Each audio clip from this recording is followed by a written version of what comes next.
Magandang araw sa inyong lahat. Narito na naman tayo sa ating YouTube channel at gagawa tayo ng panibagong reaction video. Totally mga kaibigan, mga kalingap, matagal-tagal tayo hindi nakakagawa ng reaction video. At ngayon ay gagawa tayo ng reaction video. At ang pag-uusapan natin mga kaibigan ay walang iba kung hindi yung nagsumbong kay Makagago. Mga kaibigan. At sasagutin din natin yung ilang mga katanungan ni Makagago, mga kaibigan, mga kailingap. Pero bago yan ay shoutout muna kay Kuya Bal Santos Matubang, Kalingap Rob, and Ate Edna, at sa lahat ng ating mga viewers, mega love shout out sa inyong lahat. Kaya natin considerate, Ma'am Misty Kayons and G sa Bicolana, sana po supportahan natin ang kanilang mga YouTube channel. Sa mga pretty nanay, shout out po sa inyong lahat. So, ito na nga mga kaibigan. Doon kasi sa video mga kaibigan, mga kalingap, na tinatalakay ni MJ, parang hindi siya makapaniwala na 251 na yung pabahay ng kalingap. Kasi kwinta-kwinta nga niya, at ang sinasabi nga dyan ng mga kaibigan, mga kalingap, yung bang pera na yon ay galing sa bulsa ni Kuya Bal Santos Matubang o lahat ay sa sponsor, kasi more than 125,000 million, mga kaibigan. So ito po mga kaibigan, mga kalingap, ang katunayan niyan. Meron din pong share yung mga sponsor at meron ding share yung channel ni Kuya Bal Santos Matubang. Katulad kasi mga kaibigan, noong sponsor pa tayo sa Coos, kung makapagbigay tayo ng 50 mil, as in kay Kuya Bal Santos Matubang na, yung lahat ng gastos doon. Halimbawa, isang bahay, ang nag-sponsor ay Coos. Kung magkano lang yung naibigay ng Coos, sagot na ni Kuya Bal Santos Matubang ang lahat na yon. Halimbawa, pagpagawa doon sa mga kalpintero, kung ano pa man yung kakulangan, yun po mga kaibigan, mga kalingap. Kaya yun po yung mga tinatanong ni MJ at hindi siya makapaniwala. At abot naman po sa mga lupa, sa mga DTI, as in, yung pong lupa, yung iba ay binibili ni Kalingap Rob at Kuya Bal Santos Matubang.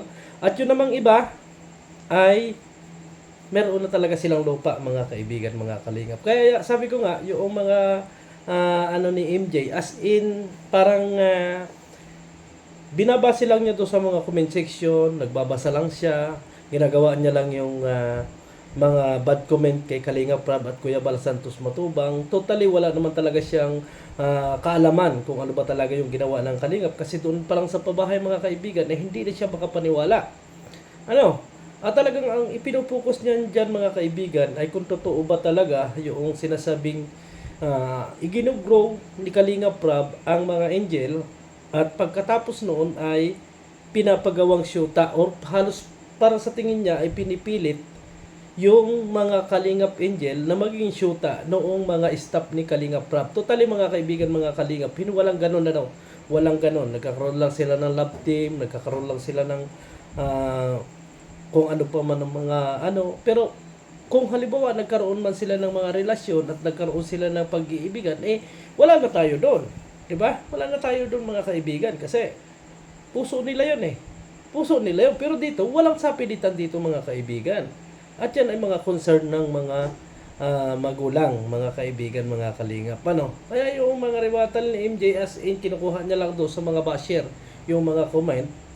At marami rin doon yung mga nagsumbong ng kung ano-ano na, sabi nga doon, ng mga nagsumbong, ay taga rito sila sa Camarines Norte, na sila ay pumipila sa bahay ni Kuya Bal Santos Matubang at Kalingap Rob. Ako po ay nandito sa bahay ni Kuya Bal Santos Matubang.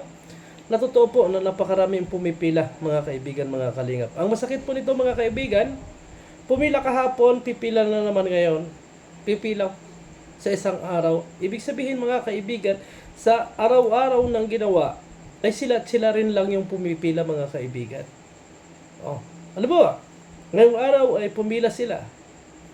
Or kumatok sa pintuan ni Kuya Bal Santos Matubang. Kinabukasan, yun na naman mga kaibigan, mga kalingap. Yun na naman yung sitwasyon.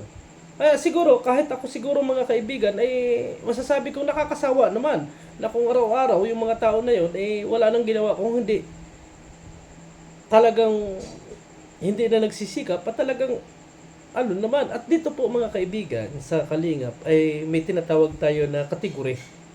Hindi po lahat ng nangangailangan ay mabibigyan. Ibig sabihin, kung halimbawa, ikaw naman ay medyo may kakayanan, na makapaghanap buhay at ikaw ay medyo malakas pa ang katawan at meron ka pang sinasabi nga mga kaibigan ay sinasabi nga na ikaw ay may kakayanan na gumawa ng kung ano pa man or ikaw ay nakapag-aral, hindi na ganon ang maiibigay sa iyo or hindi ka na magkakaroon ng pagtulong sa kalingap. Yun po mga kaibigan. Hindi po lahat ng nanghihingi. Katulad yan, ang daming nanghihingi sa Facebook. Kayo nga nakakapag-internet. Bago sasabihin nyo pambili ng bigas at kung ano po man, hindi ninyo magawa. Samantalang may internet kayo at nakakapangbas kayo kay Kuya Bal Santos Matubang. Di ba? Unless naman yun. Ang lakas-lakas nyo nag-YouTube kayo. Nanonood kayo ng, as in dito mga kaibigan, mga kalingap, sa kalingap, ang halos natutulungan dito ay yung hindi masyadong sa internet mga kaibigan. Yung ibig sabihin ko ang focus lang nila ay yung pag-aaral o kung ano pa man. Yun po yung focus ng kalingap mga kaibigan. At about dito sa sa sinasabi na nanirahan kay Kalingap Rab na isang angel di umano at kung ano-ano yung mga sinasabi kay Kalingap kay Jemel at pinapapasok daw si Jemel ng walang baon. As in, ito po mga kaibigan, mga kalingap, ayan po ang sinasabi naman ni Jemel. Ayaw niya na siya ay yung parang binibigay yung lahat ng luho, ibinibigay kung ano pa man yung kailangan niya. Ang gusto rin ni Jemel mga kaibigan ay yung patas lang, yung normal lang mga kaibigan, mga kalingap. At kung sino pa man yung tao na yon na nagsumbong kay Makagago, mga kaibigan, masasabi kong anuhin mo ilabas mo yung katotohanan na hindi minahal ni Kalingap Rab itong si Jemel, mga kaibigan. Kasi ako, na nataga rito, nakikita ko, nakakausap ko naman si Jemel, ay hindi naman ganon, mga kaibigan, yung sinasabi ng bata abot dito kay Kalingap Rab. At kapag may lakad, si Kalingap Rab, kasama naman itong bata. At kung halimbawa man yung gagawin ng bata na kasama-sama ni Jackie, paakyat pababa, ay wala namang masama doon mga kaibigan. Para sa akin, nagtitiwala si Kalingap Rab kay Jemel, nasasamahan niya si Jackie doon sa pagtaas baba ng, di ba?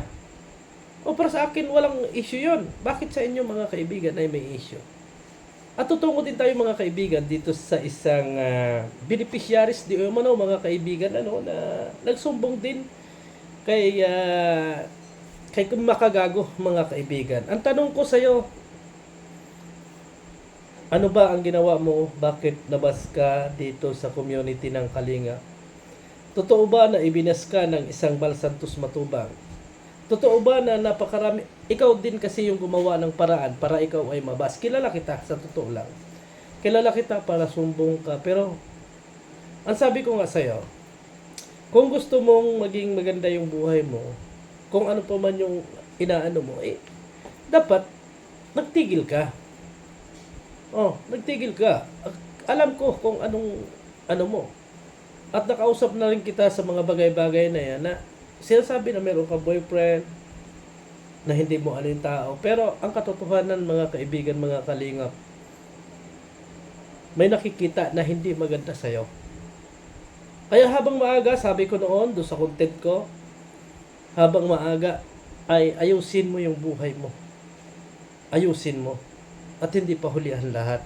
Ngayon mga kaibigan, doon sa isinumbong mo, kay Kalingap Rab, kay Makagago mga kaibigan, malinaw na malinaw doon.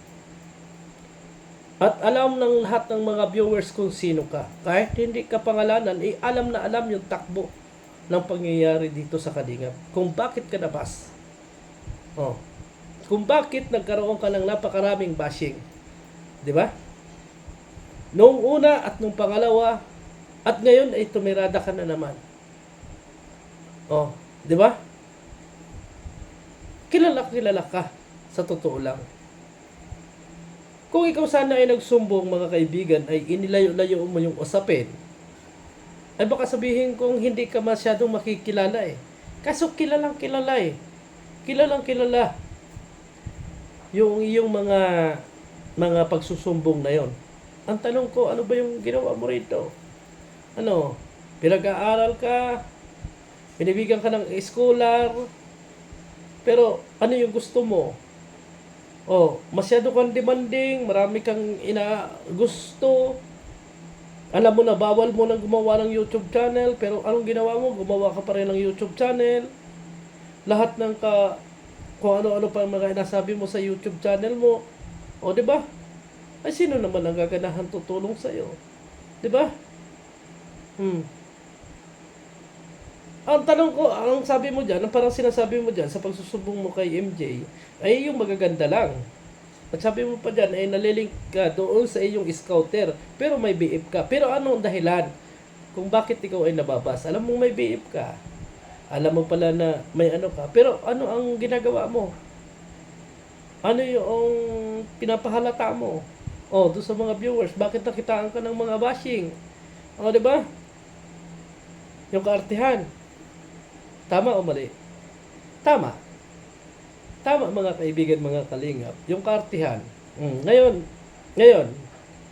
siguro yung ibang mga viewers hindi pa masyadong kilala, pero pag yung mga viewers na nandito sa kalingap ay kilala kung sino ka. Sumbong pa more. At baka isang araw ay nandyan ka na sa thumbnail ng mga reactor na naman. Ayaw mo bang mabuhay ng tahimik or na-acting na ako, gumawa ng tama doon sa iyong YouTube channel? Bakit? Ang sabi mo sa akin, hindi mo kalaban ang Kalingap. Mahal mo ang Kalingap. Pero, ano yung ginagawa mo? Nagsusumbong ka kay Makagago na wala namang, pati si Makagago na nadadamay na wala namang kaalam-alam talaga. Kasi nadadala lang siya doon sa mga sabi-sabi. At nadadala lang siya doon sa mga comment na nanggaling doon sa talagang mga basher ng Kalingap. Diba? Yan naman ang katotohanan doon. Yun naman ang katotohanan, mga kaibigan, mga Kalingap. Na nadadala lang si MJ o si Makagago dahil doon sa mga comment, at yun lang naman talaga yung kanyang pinagbabasihan at binabasa. Ang sabi nga natin, mga kaibigan, kung ang magpapayo sa atin ay isa ring nuknukan ng kagaguhan, ay ano pa yung mangyayari sa atin, mga kaibigan, mga Kalingap? Kung alam niya na siya ay magaling at siya ay matalino, na alam niya yung tama at mali, dapat noon pa man, ginawa na niya yung tama at mali. Pero hiwalay. Ang dami niyang pinahiya na kabataan.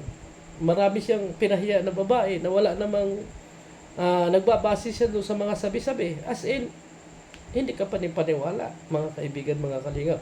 Concern ko sa mga kabataan, pero ano yung ginagawa mo sa iyong YouTube channel? Di ba? So hanggang dito na lang, mga kaibigan, mga Kalingap, ang ating reaction video. Thank you and God bless sa atin lahat. Bye-bye.